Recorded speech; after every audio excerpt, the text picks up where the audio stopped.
আসসালামু আলাইকুম, welcome to my channel Taslima's lifestyle.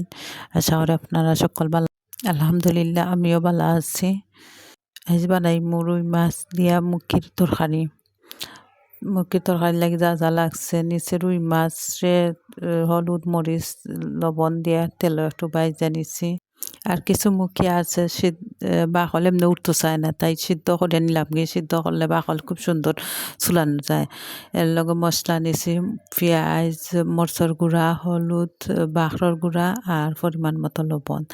তেল দিয়া মশলারে বালাইটিয়ে বাজিলাম। মশলা বাজার পরে দিলাম মুখিরে একটু কেটা সিদ্ধ দেওয়া তো মুখে আছে, বেশি জাল দেওয়া লাগতো না। মুখিরে একটু উতরানি উঠার মাছ দিলাইলাম, দেওয়ার পরে পরিমাণ মতো একটু জল দিলাইছি। দেওয়ার পরে একটা উতরানি উঠছে, উঠে আমার তরকারি হয়ে গেছে।